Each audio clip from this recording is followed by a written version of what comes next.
Halo teman-teman, terima kasih telah menonton di channel kami yaitu Tetrahedron. Bagaimana kabar teman-teman semua? Semoga kabarnya baik-baik saja ya. Nah, di video kali ini kita akan membahas mengenai perkembangan konsep dari asam basa. Di mana kita tahu ada 3 konsep asam basa. Yang pertama dimulai dari teori atau konsep dari Arrhenius. Yang kedua dilanjutkan oleh Bronsted dan Lowry. Dan yang terakhir, konsep asam basa dari Lewis.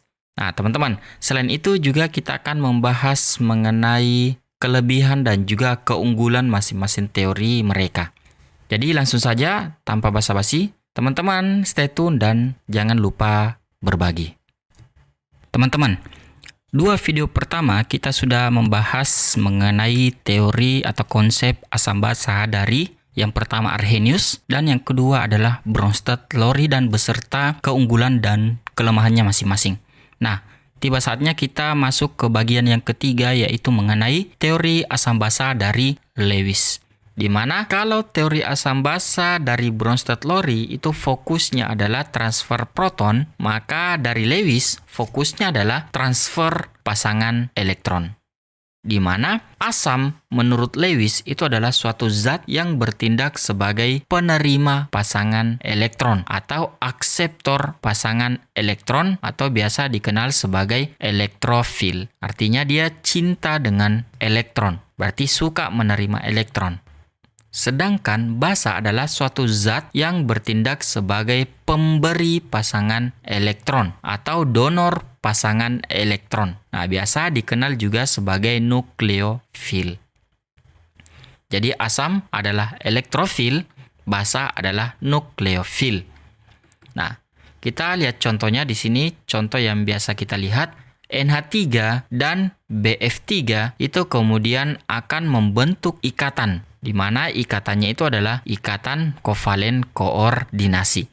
Yang dipakai berikatan itu adalah pasangan elektron yang berasal dari nitrogen. Jadi pasangan elektron bebas dari nitrogen itu kemudian dibentuk menjadi ikatan kovalen koordinasi sehingga menghasilkan NH3BF3.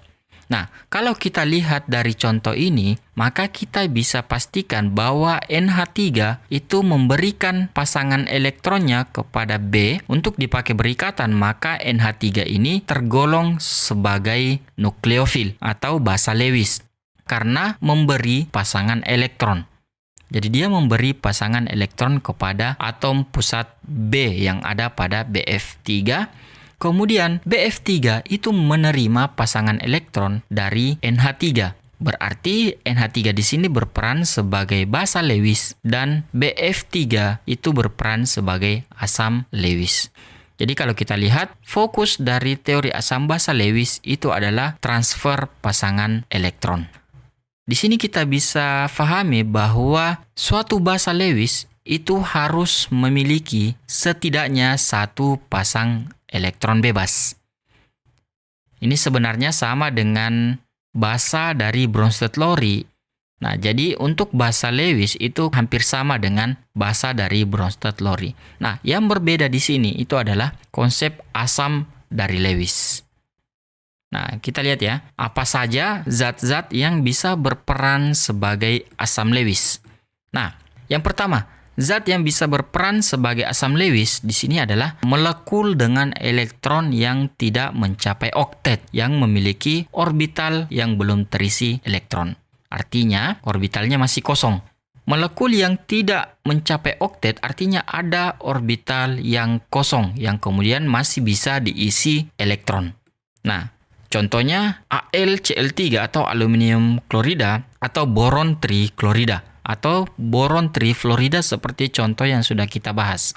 Aluminium dan boron di sini kita lihat dikelilingi oleh 6 elektron. Jadi 2 elektron untuk masing-masing satu ikatan, jadi cuma ada 6. Jadi Al di sini belum oktet. Artinya masih ada orbital yang kosong yang kemudian masih bisa menerima pasangan elektron dari basa atau dari nukleofil. Begitu juga dengan boron.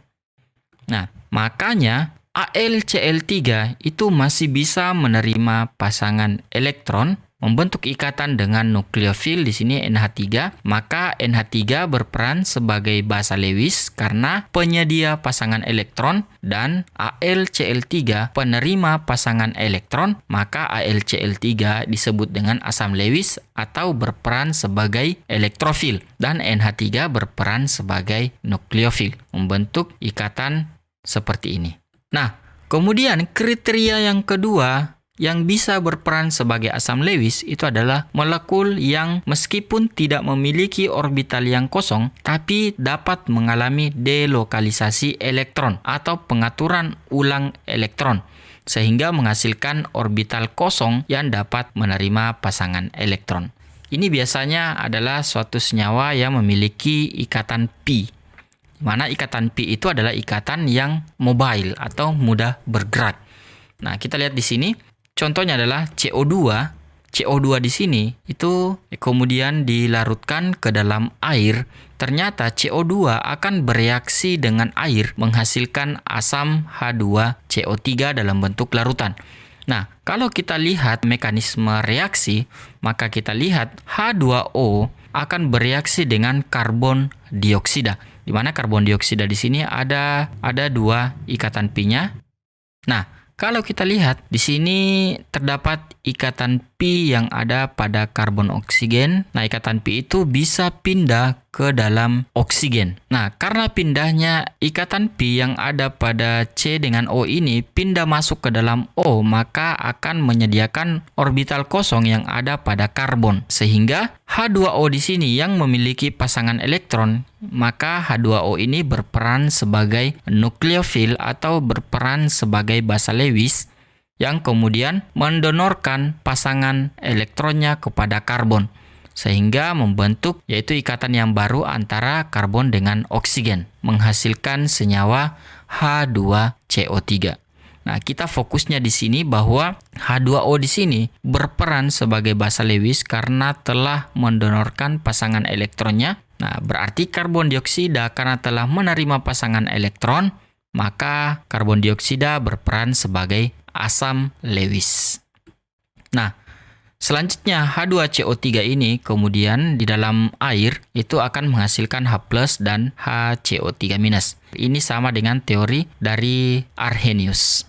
Kemudian yang terakhir, zat yang dapat berperan sebagai asam biasanya adalah ion positif. Jadi ada beberapa kation meskipun tidak semuanya, yaitu ion positif dapat berperan sebagai asam Lewis. Asam Lewis artinya dia dapat menerima pasangan elektron ya. Nah, misalnya Al3+ yang bereaksi dengan 6H2O membentuk senyawa kompleks heksa aqua aluminium 3 dalam bentuk larutan. Kalau kita lihat dari Al3+ dengan H2O, H2O di sini memiliki pasangan elektron. Al3+ artinya Al ini telah melepaskan elektronnya sehingga dia membentuk kation. Artinya, Al3+ yang telah melepaskan elektron ini ada orbital yang kosong, yang dulunya ditempati elektron yang telah dilepas. Karena tersedianya orbital kosong itu, H2O ini dapat mendonorkan pasangan elektronnya kepada kation Al3+. Sehingga Al3+ ini berperan sebagai asam Lewis atau elektrofil dan H2O berperan sebagai basa Lewis atau nukleofil penyedia pasangan elektron, membentuk heksa aquo aluminium 3 dalam bentuk larutan. Maaf, silakan koreksi kalau saya salah ucap ya. Oke, jadi itu ketiga kriteria zat yang dapat berperan sebagai asam dari Lewis. Oke, saya kira itu saja untuk teori asam basa Lewis. Kita lihat keunggulan dari teori asam basa Lewis. Yang pertama adalah teori asam basa Lewis sudah pasti merupakan perluasan dari teori Bronsted dan Lowry. Jadi ini versi lebih luas dari Bronsted-Lowry. Kemudian yang kedua, sama dengan teori Bronsted-Lowry, dapat menjelaskan sifat asam dan basa dalam pelarut selain air ataupun reaksi tanpa pelarut. Yang ketiga, fokus asam basa Lewis adalah transfer pasangan elektron, sehingga dapat menjelaskan sifat asam dan basa tanpa harus melibatkan proton. Nah, ingat kalau Bronsted-Lowry harus melibatkan proton, sedangkan kalau asam basa dari Lewis tidak harus ya. Kemudian, yang keempat dapat menjelaskan sifat basa dari senyawa-senyawa organik yang memiliki pasangan elektron bebas. Senyawa yang memiliki pasangan elektron bebas biasanya berperan sebagai basa Lewis atau nukleofil. Itulah keempat keunggulan dari teori asam basa dari Lewis. Oke, teman-teman, itulah yang sempat kita bahas video kali ini. Mohon maaf karena agak panjang.